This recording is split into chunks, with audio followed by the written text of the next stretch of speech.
Jangan lupa like, subscribe, dan share ya. Pelapis seperti itu lebay banget.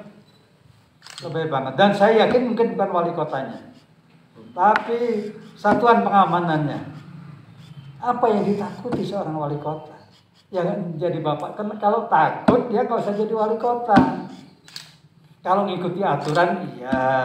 Tadi saya bilang dibagi waktunya. Jam umum itu jam umum itu jam berapa sampai jam berapa, jam khusus urusan kedinasan perkantoran jam berapa sampai jam berapa. Di samping sudah ada protokol itu, protokol sudah mengatur acara keseharian daripada wali kota dan wakil wali kota itu.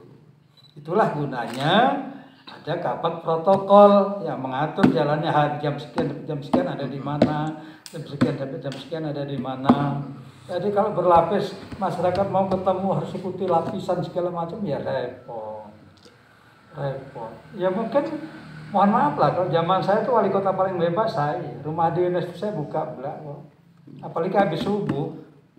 Gitu ya. Terbuka dong. Pengayoman kepada masyarakat dong. Apa yang mesti dia memang waktunya terbagi. Tolong masyarakat juga harus tahu kapan dia harus kerja, kapan dia harus istirahat sebagaimana manusia biasa.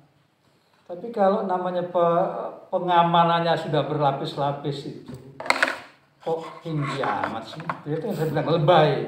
Lebay. Oke. Malah lebay banget sebenarnya. Jadi sulit ya. Kemudian Pak Lukman menyarankan pemerintahan yang baru ini seperti apa Pak Lukman untuk membuka akses informasi kepada masyarakat khususnya? Dia sudah harus mencerminkan dia masuk dari independennya, independen banget dia harus terbuka, bisa menangkap semua aspirasi, semua potensi ada di masyarakat. Dia harus dekat dengan rakyat. Kalau menurut saya dia harus sangat dekat dengan rakyat. Karena kalau soal politik, kalau dilihat cerita masuknya dia jadi wali kota metro ini dari independen, tentunya dia punya PR yang cukup berat untuk mendekatkan kepada elemen masyarakat. Tanya dia bersama masyarakat karena dia mendengar dan bekerja, itu tagline-nya.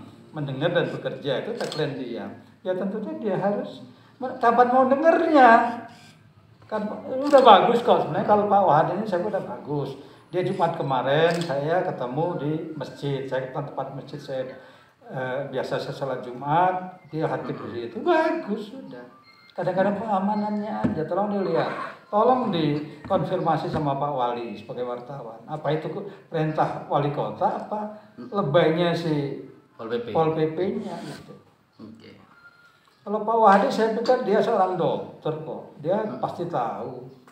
Kalau dia membatasi diri atau merintahkan Pol PP-nya seperti itu ya itu perlu digarisbawahi.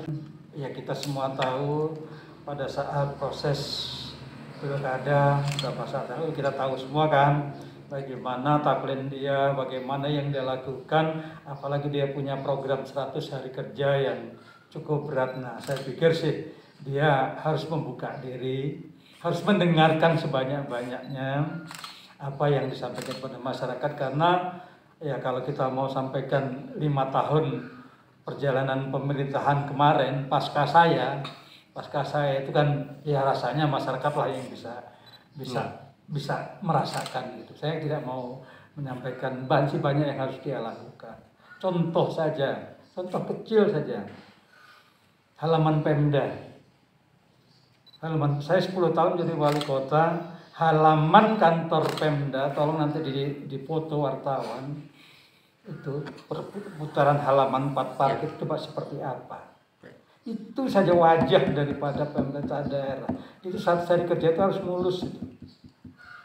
PU kalau PU nggak bisa nyiram halaman itu kan wajahnya ada tamu, mungkin ada dari gubernur, mungkin ada dari pusat, ada tamu melihat